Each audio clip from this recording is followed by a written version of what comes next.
George Orwell. Parte 3. Capítulo 4. Sentíase mucho mejor. Había engordado y cada día estaba más fuerte, aunque hablar de días no era muy exacto. La luz blanca y el zumbido seguían como siempre, pero la nueva celda era un poco más confortable que las demás en que había estado. La cama tenía una almohada y un colchón y había también un taburete. Lo había mañado, permitiéndole lavarse con bastante frecuencia en un barrerlo de hojalata. Incluso le proporcionaron agua caliente. Tenía ropa interior nueva y un nuevo mono. Le curaron las varices vendándoselas adecuadamente. Le arrancaron el resto de los dientes y le pusieron una dentadura postiza. Debían de haber pasado varias semanas e incluso meses. Ahora le habría sido posible medir el tiempo si le hubiera interesado, pues lo alimentaban a intervalos regulares. Calculó que le llevaban 3 comidas cada 24 horas, aunque no estaba seguro si se las llevaban de día o de noche. El alimento era muy bueno, con carne cada 3 comidas. Una vez le dieron también un paquete de cigarrillos. No tenía cerillas, pero el guardia que le llevaba la comida, y que nunca le hablaba, le daba fuego. La primera vez que intentó fumar, se mareó, pero perseveró, alargando el paquete mucho tiempo. Fumaba medio cigarrillo después de cada comida. Le dejaron una pizarra con un pizarrín atado a un pico. Al principio no lo usó.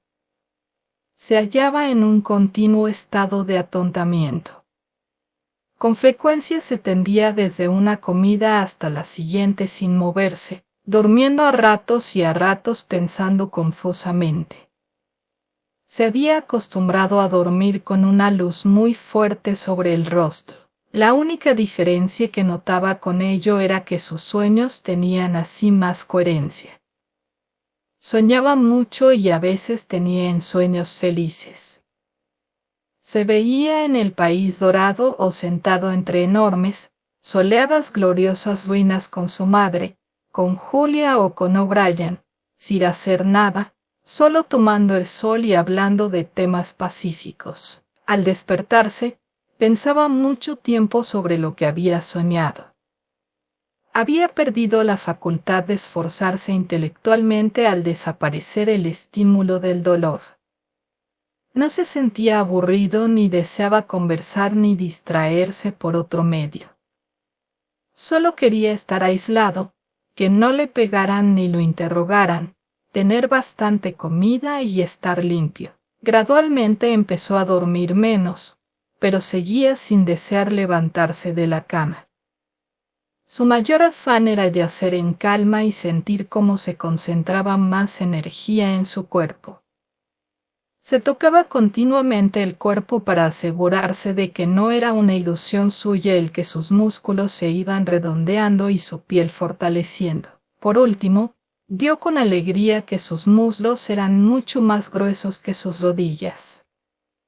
Después de esto, aunque sin muchas ganas al principio, empezó a hacer algún ejercicio con regularidad. Andaba hasta 3 kilómetros seguidos. Los medía por los pasos que daba en torno a la celda. La espalda se le iba enderezando. Intentó realizar ejercicios más complicados, y se asombró, humillado, de la cantidad asombrosa de cosas que no podía hacer. No podía coger el taburete estirando el brazo ni sostenerse en una sola pierna sin caerse. Intentó ponerse en cuclillas, pero sintió unos dolores terribles en los muslos y en las pantorrillas. Se tendió de cara al suelo e intentó levantar el peso del cuerpo con las manos. Fue inútil. No podía elevarse ni 1 centímetro. Pero después de unos días más, otras cuantas comidas, incluso eso llegó a realizarlo. Lo hizo hasta 6 veces seguidas. Empezó a enorgullecerse de su cuerpo y a albergar la intermitente ilusión de que también su cara se le iba normalizando. Pero cuando casualmente se llevaba la mano a su cráneo calvo, recordaba el rostro cruzado de cicatrices y deformado que había visto aquel día en el espejo. Se le fue activando el espíritu, sentado en la cama, con la espalda apoyada en la pared y la pizarra sobre las rodillas, se dedicó con aplicación a la tarea de reeducarse. Había capitulado, eso era ya seguro. En realidad, lo comprendía ahora, había estado expuesto a capitular mucho antes de tomar esa decisión. Desde que le llevaron al Ministerio del Amor e incluso durante aquellos minutos en que Julia y él se habían encontrado indefensos espalda contra espalda mientras la voz de hierro de la telepantalla les ordenaba lo que tenían que hacer, se dio plena cuenta de la superficialidad y frivolidad de su intento de enfrentarse con el partido. Sabía ahora que durante 7 años lo había vigilado la policía del pensamiento como si fuera un insecto cuyos movimientos se estudian bajo una lupa. Todos sus actos físicos, todas sus palabras e incluso sus actitudes mentales habían sido registradas o deducidas por el partido. Incluso la motita de polvo blanquecino que Winston había dejado sobre la tapa de su diario la habían vuelto a colocar cuidadosamente en su sitio. Durante los interrogatorios le hicieron oír cintas magnetofónicas y le mostraron fotografías. Algunas de estas recogían momentos en que Julia y él habían estado juntos. Sí, incluso, ya no podía seguir luchando contra el partido. Además, el partido tenía razón. ¿Cómo iba a equivocarse el cerebro inmortal y colectivo? ¿Con qué normas externas podían comprobarse sus juicios? La cordura era cuestión de estadística. Solo había que aprender a pensar como ellos pensaban. Claro que el pizarrín se le hacía extraño entre sus dedos entorpecidos. Empezó a escribir los pensamientos que le acudían. Primero escribió con grandes mayúsculas: la libertad es la esclavitud. Luego, casi sin detenerse, escribió debajo: 2 y 2 son 5. Pero luego sintió cierta dificultad para concentrarse. No recordaba lo que venía después, aunque estaba seguro de saberlo. Cuando por fin se acordó de ello, fue solo por un razonamiento. No fue espontáneo. Escribió: el poder es Dios, lo aceptaba todo. El pasado podía ser alterado. El pasado nunca había sido alterado. Oceanía estaba en guerra con Asia Oriental. Oceanía había estado siempre en guerra con Asia Oriental. Jones, Aronson y Rutherford eran culpables de los crímenes de que se les acusó. Nunca había visto la fotografía que probaba su inocencia. Esta foto no había existido nunca, la había inventado él. Recordó haber pensado lo contrario, pero estos eran falsos recuerdos, productos de un autoengaño. Qué fácil era todo. Rendirse, y lo demás venía por sí solo. Era como andar contra una corriente que le echaba a uno hacia atrás por mucho que luchara contra ella, y luego, de pronto, se decidiera uno a volverse y nadar a favor de la corriente. Nada habría cambiado sino la propia actitud. Apenas sabía Winston por qué se había rebelado. Todo era tan fácil, excepto, todo podía ser verdad. Las llamadas leyes de la naturaleza eran tonterías. La ley de la gravedad era una imbecilidad. Si yo quisiera, había dicho O'Brien, podría flotar sobre este suelo como una pompa de jabón. Winston desarrolló esta idea. Si él cree que está flotando sobre el suelo y yo simultáneamente creo que estoy viéndolo flotar, ocurre efectivamente. De repente, como un madero de un naufragio que se suelta y emerge en la superficie, le acudió este pensamiento. No ocurre en realidad. Lo imaginamos. Es una alucinación. Aplastó en el acto este pensamiento levantisco. Su error era evidente porque presuponía que en algún sitio existía un mundo real donde ocurrían cosas reales. ¿Cómo podía existir un mundo semejante? ¿Qué conocimiento tenemos de nada si no es a través de nuestro propio espíritu? Todo ocurre en la mente y solo lo que allí sucede tiene una realidad. No tuvo dificultad para eliminar estos engañosos pensamientos. No se vio en verdadero peligro de sucumbir a ellos. Sin embargo, pensó que nunca debían habérsele ocurrido. Su cerebro debía lanzar una mancha que tapara cualquier pensamiento peligroso al menor intento de asomarse a la conciencia. Este proceso había de ser automático, instintivo. En neolengua se le llamaba paracrimen. Era el freno de cualquier acto delictivo. Se entrenó en el paracrimen. Se planteaba proposiciones como estas.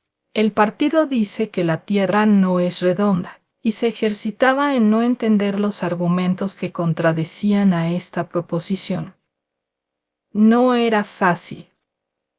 Había que tener una gran facultad para improvisar y razonar. Por ejemplo, los problemas aritméticos derivados de la afirmación 2 y 2 son 5 requerían una preparación intelectual de la que él carecía. Además, para ello se necesitaba una mentalidad atlética, por decirlo así. La habilidad de emplear la lógica en un determinado momento y en el siguiente desconocer los más burdos errores lógicos. Era tan precisa la estupidez como la inteligencia y tan difícil de conseguir. Durante todo este tiempo, no dejaba de preguntarse con un rincón de su cerebro cuánto tardarían en matarlo. Todo depende de ti, le había dicho O'Brien. Pero Winston sabía muy bien que no podía abreviar ese plazo con ningún acto consciente. Podría tardar 10 minutos o 10 años. Podían tenerlo muchos años aislado, mandarlo a un campo de trabajos forzados o soltarlo durante algún tiempo, como solían hacer. Era perfectamente posible que antes de matarlo le hicieran representar de nuevo todo el drama de su detención. Interrogatorios, etc. Lo cierto era que la muerte nunca llegaba en un momento esperado. La tradición, no la tradición oral, sino un conocimiento difuso que le hacía a uno estar seguro de ello aunque no lo hubiera oído nunca, era que le mataban a uno por detrás de un tiro en la nuca. Un tiro que llegaba sin aviso cuando le llevaban a uno de celda en celda por un pasillo. Un día cayó en una ensoñación extraña. Se veía a sí mismo andando por un corredor en espera del disparo. Sabía que dispararían de un momento a otro. Todo estaba ya arreglado. Se había reconciliado plenamente con el partido. No más dudas ni más discusiones, no más dolor ni miedo. Tenía el cuerpo saludable y fuerte, andaba con gusto, contento de moverse él solo. Ya no iba por los estrechos y largos pasillos del Ministerio del Amor, sino por un pasadizo de enorme anchura iluminado por el sol, un corredor de 1 kilómetro de anchura por el cual había transitado ya en aquel delirio que le produjeron las drogas. Se hallaba en el país dorado siguiendo unas huellas en los pastos roídos por los conejos. Sentía el muelle césped bajo sus pies y la dulce tibieza del sol. Al borde del campo había unos olmos cuyas hojas se movían levemente y algo más allá corría el arroyo bajo los sauces. De pronto se despertó horrorizado. Le sudaba todo el cuerpo. Se había oído a sí mismo gritando: «Julia, Julia, Julia, amor mío, Julia». Durante un momento había tenido una impresionante alucinación de su presencia. No solo parecía que Julia estaba con él, sino dentro de él. Era como si la joven tuviera su misma piel. En aquel momento la había querido más que nunca. Además, sabía que se encontraba viva y necesitaba de su ayuda. Se tumbó en la cama y trató de tranquilizarse. ¿Qué había hecho? ¿Cuántos años de servidumbre se había echado encima por aquel momento de debilidad? Al cabo de unos instantes oiría los pasos de las botas. Era imposible que dejaran sin castigar aquel estallido. Ahora sabrían, si no lo sabían ya antes, que él había roto el convenio tácito que tenía con ellos. Obedecía al partido, pero seguía odiándolo. Antes ocultaba un espíritu herético bajo una apariencia conformista. Ahora había retrocedido otro paso, en su espíritu se había rendido, pero con la esperanza de mantener inviolable lo esencial de su corazón. Winston sabía que estaba equivocado, pero prefería que su error hubiera salido a la superficie de un modo tan evidente. O'Brien lo comprendería. Aquellas estúpidas exclamaciones habían sido una excelente confesión. Tendría que empezar de nuevo. Aquello iba a durar años y años. Se pasó una mano por la cara procurando familiarizarse con su nueva forma. Tenía profundas arrugas en las mejillas, los pómulos angulosos y la nariz aplastada. Además, desde la última vez en que se vio en el espejo tenía una dentadura postiza completa. No era fácil conservar la inescrutabilidad cuando no se sabía la cara que tenía uno. En todo caso no bastaba el control de las facciones. Por primera vez se dio cuenta de que la mejor manera de ocultar un secreto es ante todo ocultárselo a uno mismo. De entonces en adelante no solo debía pensar rectamente, sino sentir y hasta soñar con rectitud. Y todo el tiempo debería encerrar su odio en su interior como una especie de pelota que formaba parte de sí mismo y que sin embargo estuviera desconectada del resto de su persona. Algo así como un quiste. Algún día decidirían matarlo. Era imposible saber cuándo ocurriría, pero unos segundos antes podría adivinarse. Siempre lo mataban a uno por la espalda mientras andaba por un pasillo. Pero le bastarían 10 segundos. Y entonces, de repente, sin decir una palabra, sin que se notara en los pasos que aún diera, sin alterar el gesto, podría tirar el camuflaje y, soltar las baterías de su odio. Sí, en esos segundos anteriores a su muerte, todo su ser se convertiría en una enorme llamarada de odio. Y casi en el mismo instante llegaría la bala, demasiado tarde o quizá demasiado pronto.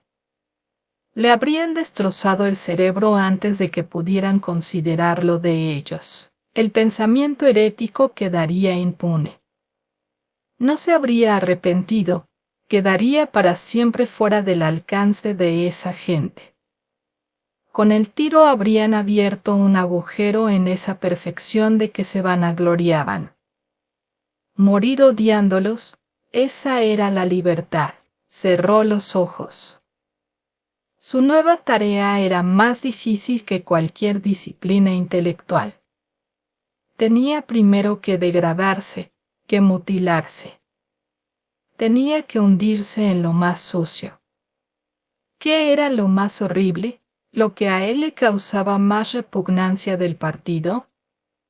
Pensó en el Gran Hermano, su enorme rostro. Por verlo constantemente en los carteles de propaganda se lo imaginaba siempre de 1 metro de anchura, con sus enormes bigotes negros y los ojos que le seguían a uno a todas partes.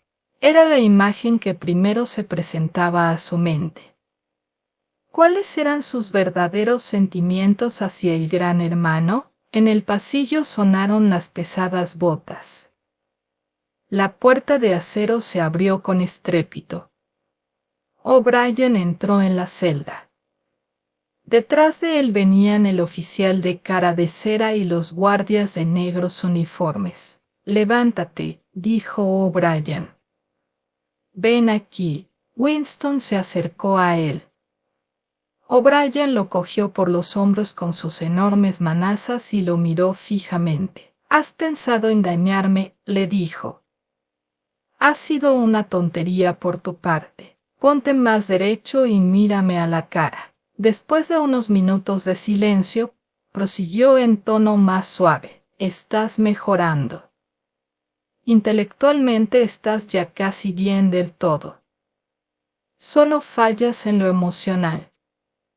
Dime, Winston, y recuerda que no puedes mentirme, sabes muy bien que descubro todas tus mentiras. Dime, ¿cuáles son los verdaderos sentimientos que te inspira el Gran Hermano? Lo odio. ¿Lo odias? Bien. Entonces ha llegado el momento de aplicarte el último medio. Tienes que amar al Gran Hermano. No basta que le obedezcas, tienes que amarlo. Empujó delicadamente a Winston hacia los guardias. «Habitación 101», dijo.